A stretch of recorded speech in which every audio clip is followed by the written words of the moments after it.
Hai, selamat datang di Cerita Takwa. Kali ini, ada sebuah kisah azab tentang penjual ikan yang mencurangi timbangan saat berdagang. Mari kita dengarkan kisahnya.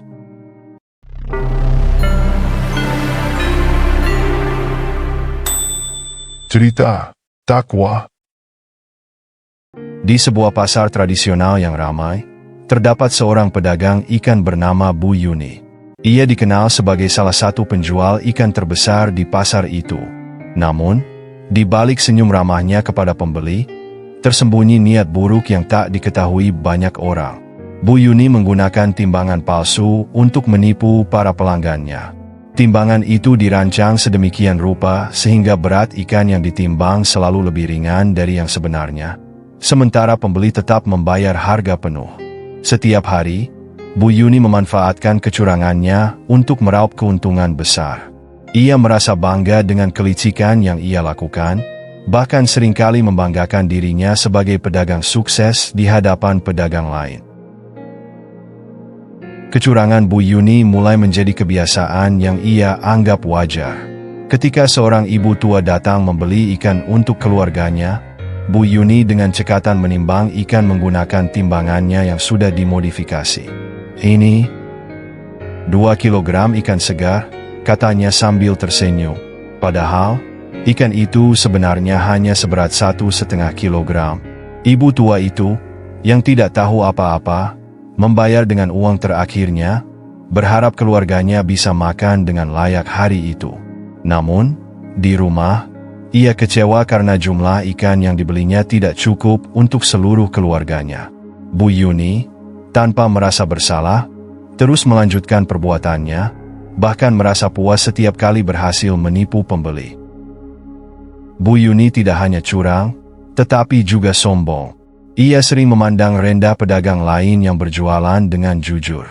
"Kalian tidak akan pernah kaya kalau terus jujur seperti itu," katanya dengan nada mengejek kepada salah satu pedagang ikan di sebelahnya. Pedagang itu hanya tersenyum pahit, tidak ingin memperpanjang masalah. Bu Yuni merasa dirinya lebih pintar dan lebih unggul dari pedagang lain. Ia percaya bahwa cara curangnya adalah bukti kecerdasannya dalam berdagang. Dengan uang hasil kecurangannya, Bu Yuni hidup dalam kemewahan. Ia membeli perhiasan emas, pakaian mewah, dan bahkan membangun rumah besar di desa tempat ia tinggal. Namun, di balik kesuksesannya, banyak pembeli yang mulai curiga. Beberapa dari mereka merasa ikan yang mereka beli dari Bu Yuni tidak sesuai dengan harga yang mereka bayar. "Kenapa ikan ini tidak sebanyak yang seharusnya?" tanya seorang pembeli kepada suaminya setelah pulang dari pasar. Kecurigaan ini perlahan menyebar di antara para pelanggan Bu Yuni, tetapi tidak ada yang berani menegurnya langsung. Bu Yuni adalah orang yang pandai berbicara dan selalu berhasil meyakinkan pembeli bahwa timbangannya benar. Ia bahkan pernah berkata, "Kalau tidak percaya, beli saja di tempat lain," dengan nada angkuh. Suatu hari, seorang pria muda bernama Pak Hasan datang ke lapak Bu Yuni. Ia adalah seorang petani sederhana yang ingin membeli ikan untuk keluarganya. Ketika Bu Yuni menimbang ikan, Pak Hasan merasa ada yang aneh. Ia memperhatikan timbangan itu dengan seksama dan menyadari bahwa jarum timbangannya tidak bergerak seperti seharusnya. "Bu, timbangannya ini benar?" tanyanya dengan nada sopan. Namun, alih-alih merasa malu, Bu Yuni justru marah. "Kamu menuduh saya curang? Kalau tidak mau beli di sini, pergi saja ke tempat lain," bentaknya. Pak Hasan pun pergi dengan kecewa, tetapi hatinya yakin bahwa ada sesuatu yang tidak beres. Waktu terus berlalu, dan kecurangan Bu Yuni semakin menjadi-jadi. Ia tidak hanya menipu pembeli, tetapi juga mulai memanfaatkan pedagang kecil di sekitarnya. Ia memaksa mereka untuk menjual ikan mereka kepadanya dengan harga murah, lalu menjualnya kembali dengan harga tinggi. Para pedagang kecil itu tidak punya pilihan selain menurut, karena Bu Yuni memiliki pengaruh besar di pasar tersebut. Kezoliman Bu Yuni kepada sesama pedagang membuat banyak orang menderita. Tetapi ia tidak peduli. Baginya, yang penting adalah keuntungan besar yang terus mengalir ke kantongnya. Pada suatu malam, Ketika Bu Yuni sedang menghitung uang hasil dagangannya, ia merasa sangat puas. Tidak ada yang bisa menandingi saya di pasar ini, gumamnya sambil tersenyum. Namun, ia tidak menyadari bahwa Allah Maha Melihat dan Maha Adil. Kecurangan dan kezoliman yang ia lakukan selama ini mulai menarik perhatian banyak orang. Beberapa pembeli mulai berhenti membeli dari lapaknya, dan pedagang lain mulai membicarakan keburukan Bu Yuni di belakangnya. Tetapi Bu Yuni tetap sombong, merasa bahwa dirinya tidak akan pernah jatuh. Puncak dari kecurangan Bu Yuni terjadi ketika seorang pembeli miskin datang membeli ikan. Wanita itu membawa uang yang sangat pas-pasan, berharap bisa membeli ikan untuk anak-anaknya yang kelaparan. Namun, Bu Yuni dengan tega memberikan ikan yang tidak segar dan menimbangnya dengan timbangan palsu. Wanita itu pulang dengan hati hancur ketika menyadari bahwa uangnya telah terbuang sia-sia. Doa-doa orang yang terzolimi mulai mengalir ke langit, memohon keadilan dari Allah atas perbuatan Bu Yuni. Pada suatu pagi, ketika Bu Yuni membuka lapaknya seperti biasa, sesuatu yang aneh terjadi. Dagangannya, yang biasanya cepat terjual, tiba-tiba tidak laku. Para pembeli mulai menghindarinya, memilih untuk membeli dari pedagang lain. Bu Yuni merasa kesal dan mulai menyalahkan orang-orang di sekitarnya. Mereka semua iri dengan kesuksesan saya, katanya dengan nada marah. Ia tidak menyadari bahwa ini adalah awal dari azab yang akan menimpanya. Beberapa hari kemudian, sebuah kejadian mengejutkan terjadi. Saat Bu Yuni sedang berjualan, tiba-tiba api besar menyala di lapaknya. Api itu muncul tanpa sebab yang jelas dan dengan cepat melahap seluruh dagangannya. Orang-orang di pasar panik, tetapi tidak ada yang bisa memadamkan api tersebut. Dalam hitungan menit, seluruh ikan, meja, dan barang dagangan Bu Yuni habis terbakar.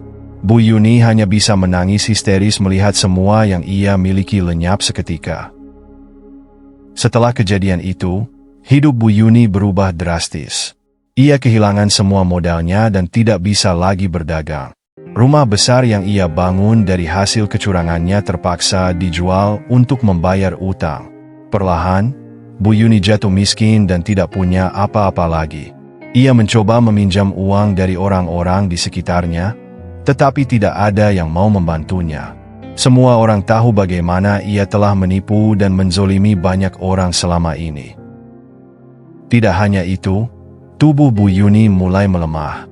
Ia sering sakit-sakitan dan tidak mampu bekerja. Penyakit yang dideritanya semakin parah, tetapi ia tidak punya uang untuk berobat. Bu Yuni hanya bisa terbaring di rumah kecilnya yang kini hampir roboh. Dalam kesendiriannya, ia mulai merenungi semua perbuatannya. Ia menyadari bahwa kecurangan dan kezoliman yang ia lakukan selama ini telah membawa kehancuran dalam hidupnya. Bu Yuni mencoba bertaubat, tetapi rasa sakit di tubuhnya membuatnya sulit untuk bangkit. Ia mulai berdoa kepada Allah, memohon ampun atas semua dosa-dosanya. Ya Allah, ampuni saya. Saya telah menipu dan menzolimi banyak orang, katanya sambil menangis. Namun, penyesalannya datang terlambat. Tubuhnya semakin lemah, dan ia tidak bisa lagi melakukan apa-apa. Orang-orang di desanya mulai melupakan Bu Yuni. Tidak ada yang datang menjenguknya, kecuali seorang tetangga yang merasa iba. Tetangga itu membawa makanan untuk Bu Yuni sesekali, tetapi itu tidak cukup untuk mengobati rasa sakit dan kesepiannya. Bu Yuni merasa sangat menyesal, tetapi ia tahu bahwa semua ini adalah akibat dari perbuatannya sendiri. Pada suatu malam, ketika hujan deras mengguyur desa, Bu Yuni menghembuskan napas terakhirnya. Ia meninggal dalam keadaan miskin, sakit, dan sendirian. Tidak ada yang tahu kapan tepatnya ia meninggal, hingga tetangganya menemukannya keesokan harinya. Kabar kematian Bu Yuni segera menyebar, tetapi tidak banyak yang merasa kehilangan. Jenazah Bu Yuni dimakamkan dengan sederhana. Tidak ada upacara besar, hanya beberapa orang yang hadir untuk mendoakannya. Namun, Kisah hidupnya menjadi pelajaran bagi banyak orang di desa itu. Mereka menyadari bahwa kecurangan dan kezoliman tidak akan pernah membawa kebahagiaan sejati. Kisah Bu Yuni menjadi perbincangan di pasar tradisional. Para pedagang mulai mengingatkan satu sama lain untuk selalu jujur dalam berdagang. Mereka tidak ingin mengalami nasib yang sama seperti Bu Yuni. Pasar itu perlahan berubah menjadi tempat yang lebih adil dan jujur, di mana para pembeli dan penjual saling percaya satu sama lain. Semoga kisah Bu Yuni menjadi pengingat bagi kita semua untuk selalu jujur dan adil dalam setiap perbuatan. Hidup di dunia ini hanyalah sementara, dan setiap perbuatan kita akan dimintai pertanggungjawaban di akhirat kelak. Jangan pernah tergoda untuk berbuat curang, karena kebahagiaan sejati hanya bisa didapatkan melalui kejujuran dan kebaikan.